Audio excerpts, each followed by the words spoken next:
Lahat ng drama, lahat ng tawanan, lahat ng iyong all-time hits. Ang tanging huntahan ng Masang Lamaw. Number 1 sa Mega Manila, nationwide pa. Broadcasting from TGON, TVH Group of Networks. Dito lang sa inyong iisang himpilan. Cool FM.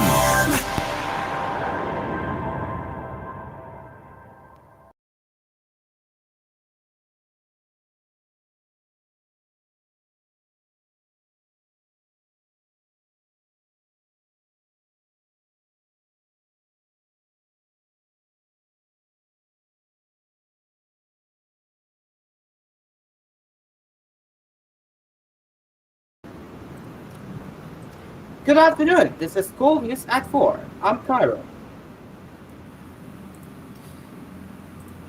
Let's get into the headlines. A coalition of human rights advocates alleged that soldiers of the Armed Forces of the Philippines abducted a former organizer in Laguna. The International Coalition for Human Rights in the Philippines, ICHRP, in a statement Friday said FHOB Matias, a member of Pisan Group, katipunan ng mga samahang magpupukit sa Timpok Katagalugan, was taken to a military camp on her way to a consultation with farmers. The group added that Matias' family said they received a message from her asking for help, but her whereabouts remain unknown. ICHRP said Matias brings the number of active enforced disappearance cases to 18 under the administration of President Ferdinand Marcos Jr. following the alleged abduction of youth activists Eddie Macno and Vladimir Maro in Isabela province last September. Her disappearance happened in the midst of increasing militarization in the southern Tagalog region, it added. ICHRP cited heightened military presence in the disputed Lupang Ramos and Lupang Tartaria areas in Cavite. The Department of Agrarian Reform in its House budget hearing last August said it would look into the matter. The group also cited the detention of peace advocates Mary Joyce Lizada and Arnulfo Augmentado in Camp Kapimpin in Tanay, resolved without any clear charges and without knowledge of their family nor their legal counsel.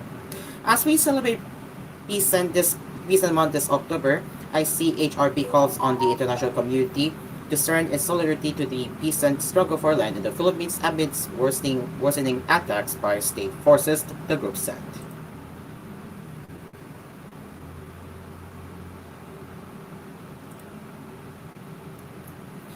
Former Philippine National Police Chief Senator Ronald Bato de la Rosa has denied having knowledge of the rewards system for police officers under a Davao drug war template in the past administration's war on drugs, as revealed by retired police scholar Royina Garma. In the statement sent to reporters late Friday night, de la Rosa said he does not have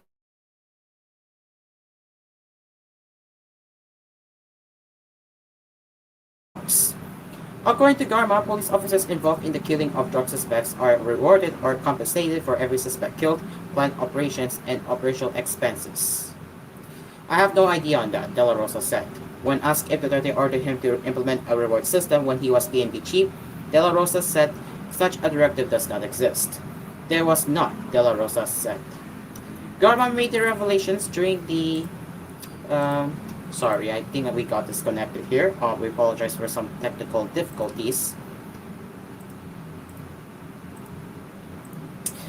Garma made the revelations during the House of Representatives Squad Committee hearing earlier, saying that Duterte contacted her about building a task force where the Davao template can be used.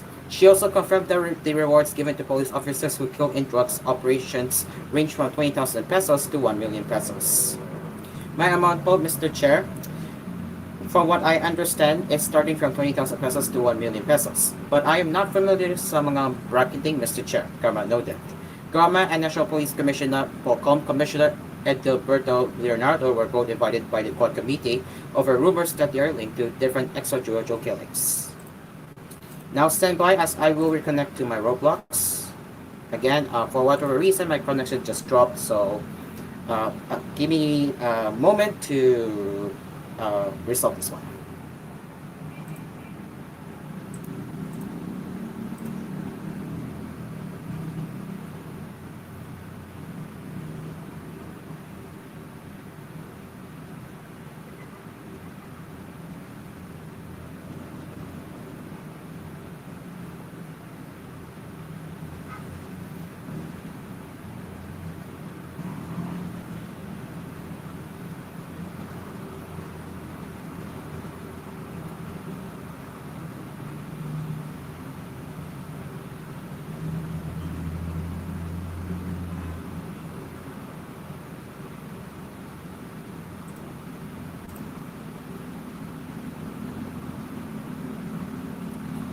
Okay, while I wait for my Roblox to load, let's continue.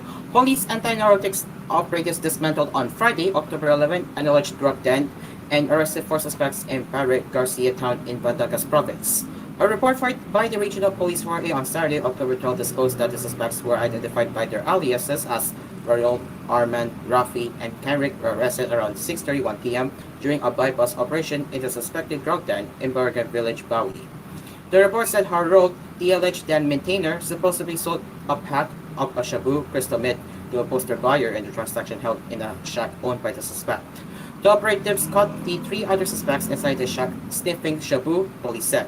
Police seized three plastic sachets containing Shabu worth 171,000 pesos, 171,700 pesos, and drug sniffing paraphernalia from the suspects. The suspects were detained, and the cases of violating the Comprehensive Dangerous Drugs Act of 2002 are being prepared against them. Okay, now I will give me a moment as I'll get back to the studio.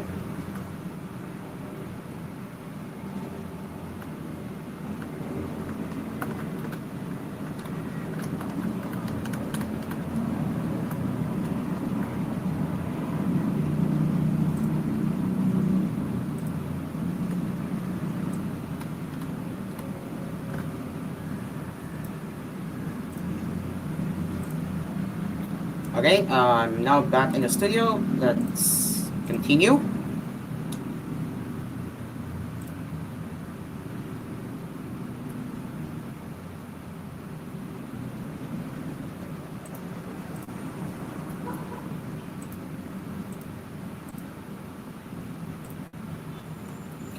The Aurora Pacific Economic and Freeport Zone Authority, APECO, is set to construct a multi-million lagoon project inside the economic zone in the province of Aurora, marking the latest development in the hub's infrastructure push. APECO President and Chief Executive Officer Gil Tawai IV said that the construction for the APECO Grand Lagoon inside the 13,000 hectare economic zone will begin in November. We are expecting tourist arrivals here in Aurora to increase, and also in Dikadi or Dinanlugan, Kasiguran, and Dilasag, Tawai told reporters on the sidelines of the groundbreaking ceremony. We will have what we call a glamping area here where we stand, and we will have gondolas, boats, boutiques, and restaurants, he also said, adding that they will be building 80 rooms for the glamping or glamorous camping zone. The APECO chief also said they have set aside funding of 50 million pesos to 70 million pesos for the first phase, which will span 2 hectares. For her part, APECO board chairperson Annalyn Dano said one of the key focuses of the project is on sustainable development. The primary purpose is really to generate jobs. So we are focusing actually even pre-project when we talk about it, the objective is to give more jobs, she said. Between 500 to 1,000 jobs are expected to be created from the establishment of the project. During his first state of the APECO address, Tawai said they have completed a substantial number of projects during his first year in office, projects that have made the economic zone attractive to investors. These include, among others, a forestation station, the phase 1 of a sewage treatment plant, and the redeveloped administration building. APECO shall introduce more revenue-generating infrastructure projects. In the next months to come, we are ready to groundbreak mixed commercial and corporate office space. This, he said. And the World Bank approved a loan worth 268.22 million euros, or about 287.24 million dollars, to fund the broadband internet connectivity project of the Philippine government, which is expected to benefit at least 20 million Filipinos. In a statement on Friday, the Washington-based multilateral lender said its executive directors approved the fresh financing as part of its Philippine digital infrastructure project. Through this initiative, the World Bank will invest in the government's national fiber optic backbone, middle mile, and last mile connectivity infrastructure. Also, the letter said the funding will help ensure that these facilities are secure against cybersecurity threats and climate risk. The new financing, which will carry a concessional rate and better terms for the borrower compared with those that come with commercial loans, will add to the government's debt stock that was packed at 15.55 trillion pesos as of August. Improved internet access will help all Filipinos, especially those in remote areas of Mindanao, gain better education, healthcare, social protection, and government service, said Xavier Mustafaklo, World Bank Country Director for the Philippines.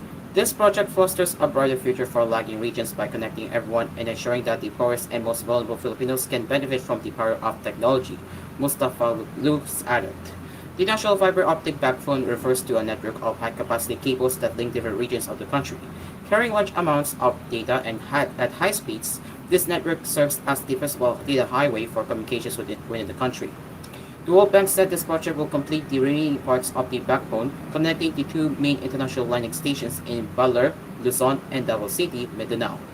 Minimal investments in the middle mile infrastructure will extend connectivity from the backbone to more localized underserved areas in the regions of Western Visayas, Central Visayas, Eastern Visayas, Sambuca Peninsula, Northern Mindanao, Davao Region, Saskatchewan, and Caraga. World Bank said the project will create infrastructure foundations that will connect public institutions, schools, and hospitals in Eastern Mindanao, along with free Wi-Fi access points in these facilities. It is now 12 in the afternoon, and we will get into more headlines with the international headlines and showbiz happenings where we return here on Cool News at noon. We will be right back.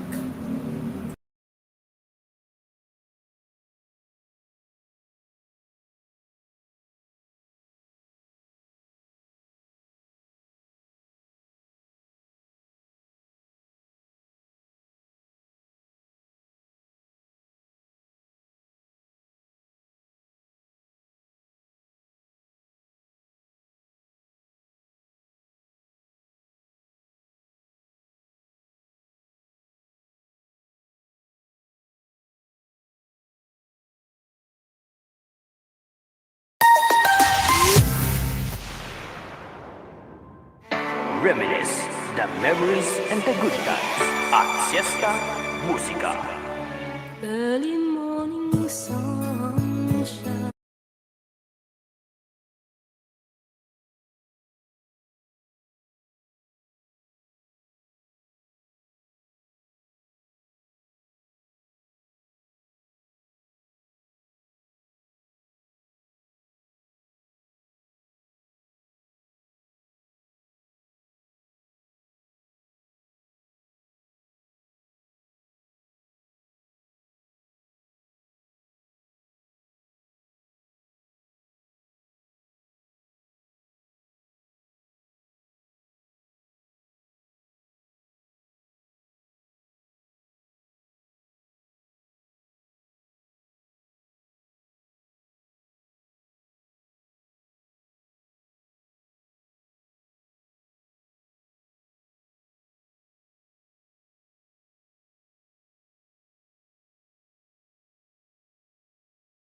Cool FM.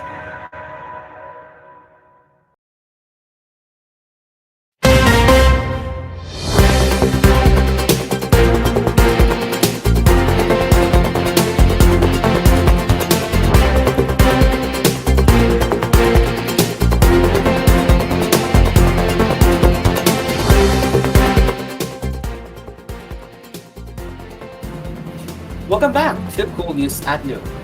Let's continue with the headlines.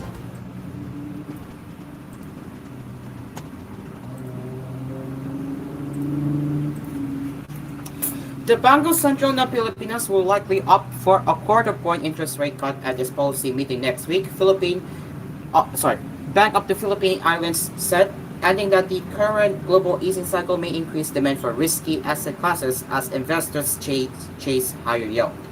I think there's a strong possibility the monetary board will cut rates, Jose Teodoro Limcaco, BPI president and CEO, to reporters on the sidelines of the media launch of BPI Private Wealth Signature Yield Raise series on Thursday night. But like most economics think, it will be a 25 basis point cut, Limcaco added. The policy-making MB will be on October 16 to decide whether it will slam the brakes or cut the benchmark rate again. Unlike in the United States, where a slowing job market had prompted the U.S. Federal Reserve to deliver an outsized 50 basis point cut in September, the BSP entered its easing era in August with the typical quarter point policy rate reduction to 6.25%. Governor Eli Ramola Jr. had hinted at additional loosening of monetary policy at the last two meetings of the Monetary Board for 2024, with the BSP chief recently saying that the key rate could fall further to 4.5% by the end of 2025. In a separate interview, Maria Teresa Marcial, President and CEO of BPI Wealth, the asset management unit of the Alia lender, said falling interest rates could stimulate investor demand for longer-dated bonds and equities at home and abroad. As early as last year, we have been advocating for clients to start investing in risky assets because we're saying that inflation has peaked and interest rates will go down, Markel said. I think there are still more legs for markets to rally. I think portfolio managers are just beginning to add real equity risk, specifically Philippines, she added. That risk on sentiment in turn could help BPI Wealth attract more clients. Marcel said the company was seeing net inflows of investment funds so far this year, following a flaggish performance in 2023. As of end 2023, BPI Wealth's assets under management reached 1.22 trillion pesos, a 40% surge from 2022. For this year, Marcel said the company is aiming for a 20% year-on-year growth for its AUM while working on its ambitious goal to grow those assets under its care to 3 trillion pesos by 2026. In 2022, we saw net redemptions because of unfavorable market conditions, but 2023 was flattish. But 2024, we're seeing more inflows happening, she said.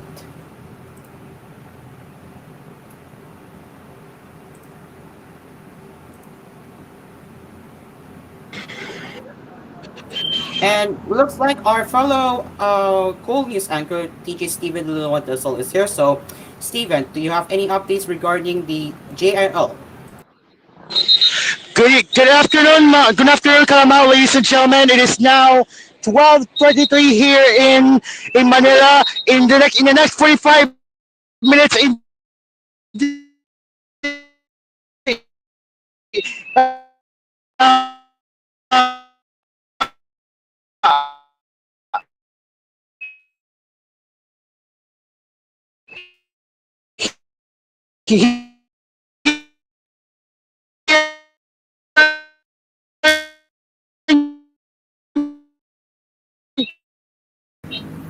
Okay, it looks like our fellow DJ Steven is experiencing some technical difficulties. We can't get to hear what's happening here, as we are witnessing some.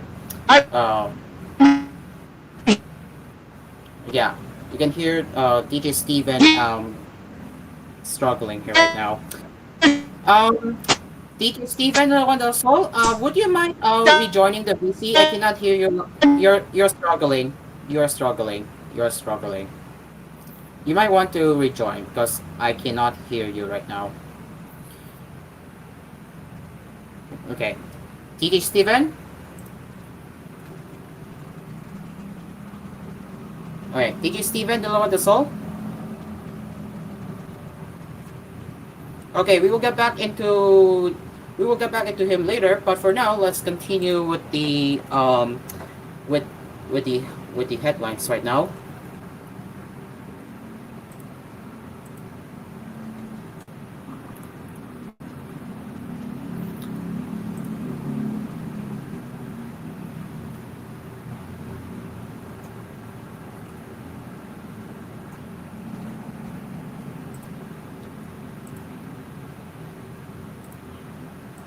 Alright, give me one moment.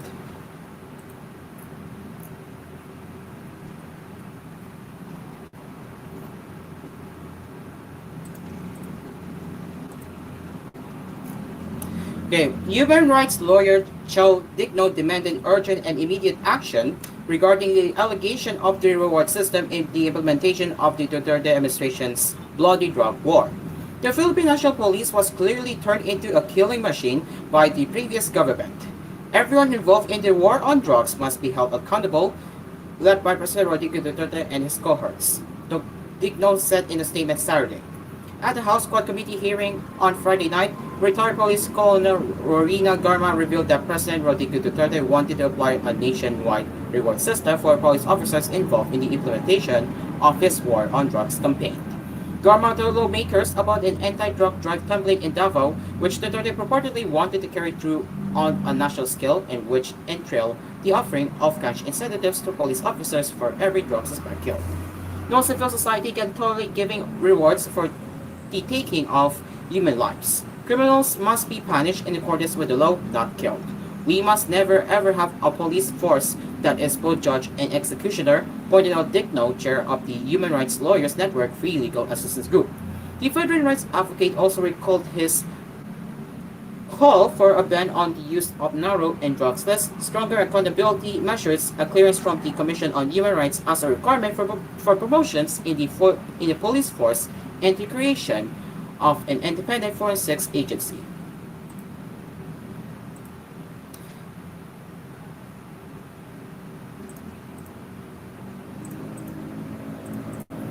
And now let's get into the international headlines. The United States hit Iran's oil and petrochemical sectors with new sanctions Friday in response to Tehran's October 1 attack against Israel, desolating thousands of new companies and firms.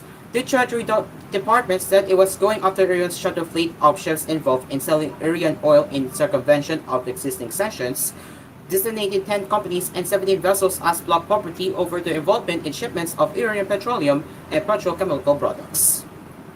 The State Department also announced it was slapping sanctions on 6 other firms and 6 ships for not only engaging in a significant transaction for the purchase, acquisition, sale, transport, or marketing of petroleum or petroleum products from Iran. Today's sanction target Iranian efforts to channel revenues from its energy industry to finance deadly and disruptive activity, including the development of its nuclear program, the proliferation of ballistic missiles, and unmanned aerial vehicles, Treasury Secretary Janet Yellen said in a statement. The sanctions form part of the U.S. response to Iran's attack, in which it launched some 200 ballistic missiles against Israel in retaliation for the killing of Iran-backed military leaders and a general from Iran's Revolutionary Guards. Israel has said its response to Iran's second direct attack against its territory this year would be deadly, precise, and surprising. U.S. President Joe Biden reported last week that Israel should consider other alternatives than striking oil fields, amid reports it was planning to do so. His National Security Advisor Jake Sullivan said Friday that sanctions had been announced after the president had consulted with America's allies and partners. These measures will help further deny Iran's financial resources used to support its missile programs and provide support for terrorist groups that threaten the United States, its allies, and partners, Sullivan said in a statement. Secretary of State Attorney Blinken said Washington had made clear after the October 1 attack that Tehran would face consequences. To that end, we are taking steps today to disrupt the flow of revenue the Iranian regime uses to fund its nuclear program and missile development, support terrorist proxies and partners, and perpetuate conflict throughout the Middle East, he said in the statement. And that is it for Cool News at Noon. As always, if you have any news suggestions or feedback that you would like to share, you can get in touch with us at tvhphilippines.news@gmail.com. And join us again for another news headlines with Cool News at 4 later. Until then, I'm Carlo. We will see you later for more news headlines with Cool News at 4. Good afternoon.